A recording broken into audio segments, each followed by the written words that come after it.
안녕하세요, 로버튜브. 오늘은 한국 키트보다 월등한 명품이라더니 무려 10만 명이 전원 재검사하게 생긴 베트남이라는 무거운 주제로 쉽고 재밌게 이야기해보겠습니다. 베트남에서는 지난달 25일 100일 만에 바이러스 감염증 국내 감염 사례가 처음으로 발생했습니다. 이후 최초 발생지인 다낭 등 9개 지역에서 222명이 지역사회 감염으로 확진 판정을 받으며 다시 한번 위기에 처하게 되었죠. 이런 상황에서 거의 10만 명에 이르는 사람들의 검사를 다시 시행해야 할 가능성이 커지자 베트남인들은 정부의 대처를 믿어도 되는 것이 맞냐며 불안한 마음을 감추지 못하고 있습니다. 외국인에 대해 3월 22일부로 전면 통제를 시행한 베트남입니다. 그런데 베트남 중부의 해안에 위치한 다낭에서 바이러스 감염증이 어떻게 다시 발생한 것인지에 대한 궁금증이 커지고 있습니다.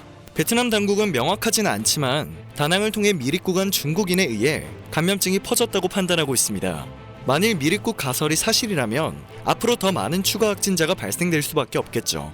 하지만 애초에 감염증이 암암리에 퍼지고 있었던 것이 아니냐는 의심의 목소리도 커지고 있습니다. 그야말로 총체적 난국과 같은 상황입니다. 베트남 당국은 확산을 막기 위해 다낭을 다녀온 하노이 시민 전원을 대상으로 바이러스 감염증 대규모 검사를 실시하겠다고 발표를 내놓았습니다. 그 후 신속 검사가 실시되었는데요.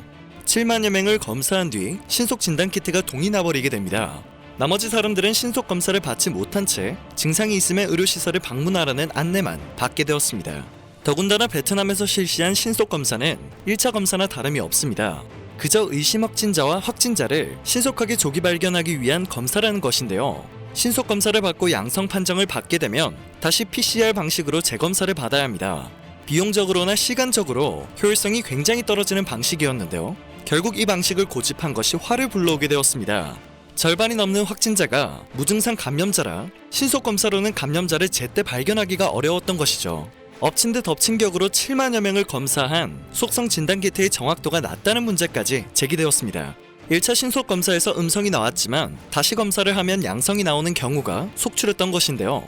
결국 베트남은 7만여 명을 다시 재검사해야 하는 상황입니다. 베트남 정부는 현재 7만여 명 재검사와 함께 기존 신속검사를 받지 못했던 2만여 명을 대상으로 PCR 방식의 검사를 진행하기로 결정했습니다. 진단키트의 정확도가 100%에 가깝다며 한국의 진단키트를 대놓고 무시하더니 결국 이런 사태를 만들고 말았네요. 한국의 진단키트는 물론 검사 방식과 대응 방식이 진짜 대단했다는 걸 다시 한번 느낄 수 있는 부분인 것 같습니다. 키트가 부족한 것도 문제지만 수도인 하노이 시민을 대상으로 재검사를 실시해야 하는 상황이라 다른 지역의 조치는 상대적으로 제대로 시행되지 못하고 있습니다. 대도시의 경우 기본적인 의료시설과 방역장비 등이 갖춰져 있지만 몇몇 규모가 큰 대형성을 제외한 20여 개 지역은 아직 자체 방역 체계를 갖추지 못하고 있기 때문인데요. 베트남 정부는 이 같은 취약점을 인지하고 각 지방정부에 공문을 보내 낙후 지역 방역에 힘을 써줄 것을 요청했습니다. 비용을 아낄 수 있는 신속검사로 최대한 간략하게 검사를 끝내려고 했던 베트남 정부의 안일한 선택은 결국 실패로 돌아오고 말았습니다. 하지만 재검사가 제대로 시행될 수 있을지도 미지수입니다. PCR 방식의 검사는 신속검사보다 훨씬 많은 비용을 부담해야 하므로 베트남인들이 자발적으로 검사를 받지 않을 가능성이 있기 때문입니다. 실제로 일부 베트남인들은 비용이 걱정되어 검사를 받지 않거나 아파도 약을 먹고 병원에 가지 않고 있다고 합니다. 이런 베트남인들의 행동이 이해가 가는 게 베트남의 의료시설은 참담한 수준입니다. 몸이 아파서 진단만 받아도 10만원 정도가 청구되는 일이 과반수인데요. 한 달 평균 임금 30만원 정도로 알려진 베트남을 생각했을 때 그들에게 병원 방문 자체가 치명적으로 생각될 수 있을 것 같습니다.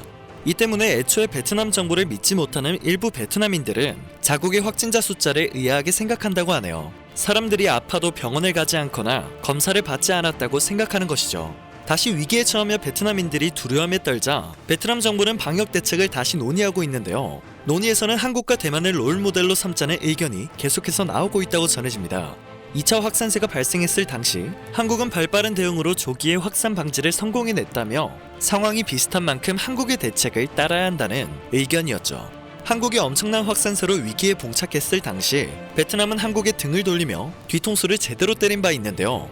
남의 불행을 나의 행복의 기준으로 삼으면 안 된다는 말이 있긴 하지만 한국이 뒤통수를 치는 것도 모자라 사우스 코로나라는 조롱으로 태극기를 이용한 조롱은 물론 진단키트를 대놓고 무시하는 등의 행동을 일삼았던 베트남이기에 대한민국 정부의 귀추가 주목되고 있는 상황입니다.